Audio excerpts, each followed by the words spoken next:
आसान तो ये भी नहीं रहा होगा कि आप लोग पढ़ाई स्टार्ट करो, क्योंकि मुझे पता है कि मैंने जब स्टार्ट किया था मैंने बहुत टाइम लिया था। मैंने सोचा था कि मैं कितना टाइम बचा पाऊँगी, क्या पढ़ पाऊँगी शादी के बाद या नहीं पढ़ पाऊँगी।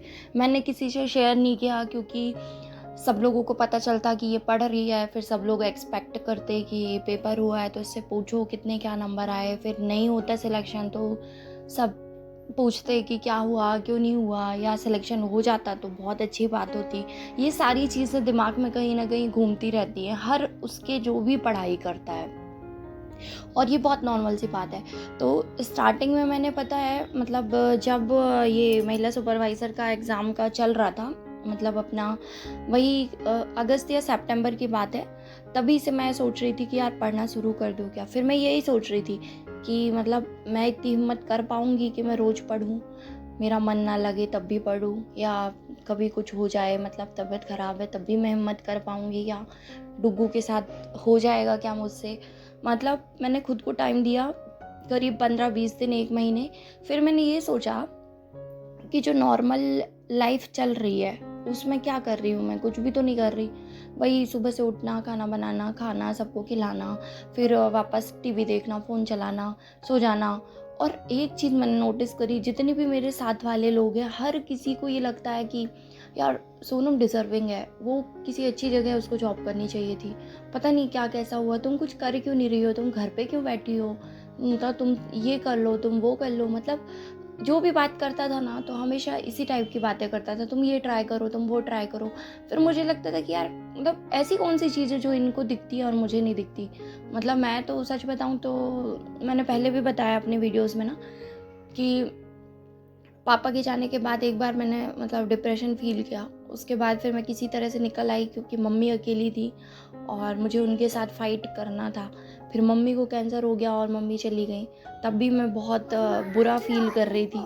बहुत मुश्किल से मैं ठीक हुई, और फिर शादी के बाद यहाँ सब बहुत अच्छा था, तो यहाँ पे मेरा मन लग गया, है ना? तो लेकिन अपना मतलब अपनी खुद की पहचान तो मैंने खो दी ना, मतलब मैं कुछ रह नहीं गई। फिर जब सबकी ऐसी बातचीत सुनी तो फिर मुझे लगा कि नहीं यार, मतलब मुझे ट्राई तो करना चाहिए एटलीस्ट। ये सब चीज़ें तो मैं तब भी करूँगी जब एग्ज़ाम हो जाएगा और मैं उसमें फ़ेल या पास हो जाऊँगी। तो इन सब चीज़ों से तो कुछ बदलने वाला नहीं है। तब जाके मैंने डिसाइड किया कि मतलब at least I have to start this. फिर रिज़ल्ट जो भी हो वो मेरे हाथ में नहीं है, बट मैंने यही सोचा कि मेरा हो जाएगा और मुझे ये करना है, तो एटलीस्ट मैं इसके लिए अपनी साइड से ट्राई करूँ। और फिर धीरे धीरे करते-करते मुझे थोड़ा-सा कॉन्फिडेंस आया, और अब लगता है कि हाँ, अगर भगवान ने चाहा तो सिलेक्शन हो जाएगा। और किसी ने आज पूछा भी था कि आप इतने कॉन्फिडेंस से बोल सकते हो क्या कि आपका हो जाएगा? तो देखो, इतना कॉन्फिडेंस तो रखना पड़ेगा, वरना तैयारी का कोई मतलब नहीं है ना। तो जो भी तैयारी करता है वो इतना कॉन्फिडेंस तो होना चाहिए कि मेरा सिलेक्शन होगा। मैं एक सीट तो 100% लेने वाला हूँ। तो हाँ, फ़ोन रख दी बेटा। देखो, हाँ, ये नाको बहुत चलो जी। इम्पॉर्टेंट संस्था है। ये उनके लिए है जो एड्स से प्रभावित बच्चे हैं ना, उनके लिए है। तो इसको डिटेल में पढ़ लेना, ये मैं शेयर कर रही हूँ, है ना? और देख लेना। ये बहुत शॉर्ट में, आप इसको चाहो तो और शॉर्ट कर सकते हो, है ना? ये किसके लिए, नाको का फुल फॉर्म, पहला क्वेश्चन यहाँ से बनेगा कि नाको का फुल फॉर्म क्या है, तो नेशनल एड्स कंट्रोल ऑर्गेनाइजेशन। दूसरा, ये कब आया, तो 1992 में इस्टेब्लिश हुआ। कहाँ पर है इसका मुख्यालय, तो नई दिल्ली में। फिर इसका नोडल मंत्रालय कौन सा है, तो स्वास्थ्य एवं परिवार कल्याण मंत्रालय, ठीक है। फिर क्या हुआ कि सबसे पहला रोगी कब मिला था HIV का, तो 1986 में। तो 87 में ही सरकार ने इसको गठित कर दिया था, ठीक है। इसका उद्देश्य क्या था, तो देखो इसके इतने उद्देश्य थे: HIV के संक्रमण को रोकना, HIV संक्रमण के कारण होने वाली मॉर्बिलिटी और मॉर्टैलिटी को रोकथाम करना, है ना। और फिर समुदाय में जागरूकता फैलाना, मतलब जागरूकता ऐसा कि एड्स फैलने से रोके, और दूसरी चीज़ अगर हो गया है तो उससे बचाओ, ठीक है। फिर इंडिया में लगभग जो HIV संक्रमण की फैलाव की दर है ना, वो अभी इतनी है, 0.3 से 0.5, ठीक है। फिर अगर एक माँ को HIV है तो बच्चे को होने की संभावना होती है, तो वो कितने % की संभावना है, तो देखो गर्भावस्था के दौरान 10 to 15%, और जब प्रसव होता है, जब डिलीवरी होती है, तब 40 to 50%, और डिलीवरी के बाद जो है वो सिर्फ 25 से 30% की चांसेस रहते हैं बच्चे को होने के, है ना।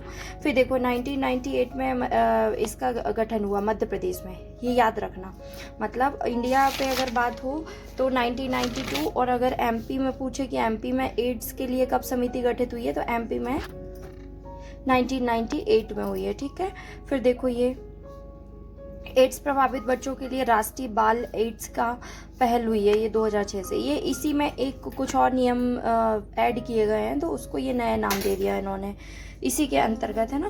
फिर क्लिंटन फाउंडेशन जो है ये दवाएं उपलब्ध कराता है, मतलब जो ARV दवाएं मिलती है ना, ARV दवाएं इसके लिए जो एड्स के लिए मिलती है, वो क्लिंटन फाउंडेशन ने हेल्प करता है उसके लिए। तो ये भी एक क्वेश्चन यहाँ से बन सकता है। ठीक है, इसको बहुत अच्छे से याद कर लेना, ये इतना ही है। ठीक है, ये एड्स प्रभावित बच्चों के लिए संस्था है, और भी है, बाकी मैं ये शेयर करूँगी, अभी पूरा नहीं है ना, अभी देखो ये अधूरा है, तो अभी ये मैं बाद में शेयर करूँगी, है ना। अभी इसको आप कंप्लीट कर लेना और फिर मैं थोड़ा सा और शेयर। कुछ लोगों का कमेंट आ रहा था कि दीदी रिवीजन करने में मन नहीं लगता। देखो कुछ लोग तो हैं जो अभी नोट्स बनाने में बिज़ी हैं, और अभी कुछ लोगों के पास पर्याप्त नोट्स नहीं है। कुछ लोग हैं जो अभी पूरे टाइम लेक्चर देखते, वीडियो लेक्चर देखते और उसको नोट डाउन करने में बिज़ी हैं। तो देखो जिसको नोट्स बनाना है ना, वो नोट्स बनाते बनाते थोड़ा थोड़ा पढ़ते चला करो। मतलब जब नोट डाउन करते हो ना, तो उसको जल्दी जल्दी सिर्फ नोट करने के पीछे मत पढ़ा करो, उसको ना थोड़ा पढ़ पढ़ के नोट किया करो। क्योंकि देखो कुछ लोगों के, अगर आपने सारे कमेंट पढ़ोगे ना, तो आपको समझ में आएगा जिन लोगों का पूरा नोट डाउन हो चुका है ना, उसमें मैं भी आती हूँ। तो अगर आपके नोट्स पूरी तरह से कंप्लीट हो गए हैं, है ना, कहीं कुछ रह गया होगा, वो तो चलता रहता है, वो तो आप कितना भी पढ़ लो ना, कॉम्पिटिटिव एग्ज़ाम के लिए आपका कुछ ना कुछ छूटता ही है। आप भले ही आप 10 कोचिंग ले लो, तब भी आपका डेटा कहीं ना कहीं कम पड़ेगा। आप 11th कोचिंग अगर सर्च करोगे ना, तो उसमें आपको कुछ ना कुछ अलग मिलेगा। ठीक है, तो कमेंट ये था कि दीदी मेरा पूरा नोट्स बन गए हैं और मैं रिवीजन करने का मेरा मन नहीं करता, और मैं सिर्फ MCQs प्रैक्टिस करती हूँ, लेकिन मेरे नंबर कम आते हैं। तो देखो ये प्रॉब्लम एक्चुअली ना सबके साथ है, क्योंकि जब नोट्स बनाना रहता है ना, तो वो एक टारगेट दिखता है सामने, आंखों के सामने टारगेट रहता है कि यार मुझे इतने सब्जेक्ट के नोट्स बनाने हैं, अभी तक मेरा ये नहीं हुआ, अभी वो नहीं हुआ, अभी ये बनाना है, वो बनाना है। तो वो कंटिन्यू हाथ भी चलते हैं, दिमाग भी चलता है, आंखें भी आपका साथ देती है। पर जब आपका नोट्स कंप्लीट हो जाता है, तो आप खुद को टारगेट देते ही नहीं हो। खुद को आप टारगेट तो दो, आज आपको ये वाला टॉपिक कंप्लीट करना है, आज आपको ये इस सब्जेक्ट में ये पढ़ना है, इस सब्जेक्ट में ये करना है। आपका मन नहीं लग रहा ना, आप 2 सब्जेक्ट उठाओ, सिर्फ 2 सब्जेक्ट उठाओ एक दिन में। आप एक एक टॉपिक उठाओ, जैसे बीमारियां उठाई आपने, आज बीमारियों का पढ़ लो पूरा आप। बीमारियां भी बहुत सारी है यार, जीवाणु से, फिर वायरस से, वायरस, बैक्टीरिया, प्रोटोजोआ, कवक, फिर आपकी ये हार्मोनल डिसऑर्डर वाली जितनी बीमारियां हैं, फिर कुछ और हैं जो असंक्रामक बीमारियों के अंतर्गत आती हैं, है ना, बहुत सारी हैं। तो आप एक एक टॉपिक करके पढ़ो और फिर उसके MCQ सॉल्व करो। यूट्यूब पे बहुत बहुत डेटा है, आप सिर्फ एक टॉपिक पढ़ो और उसके MCQ सॉल्व करो। MCQs आप हर कोचिंग के सॉल्व कर लो। MCQs के लिए आपको कोई एक इंस्टीट्यूट के भरोसे मत रहना, क्योंकि MCQs जितने नए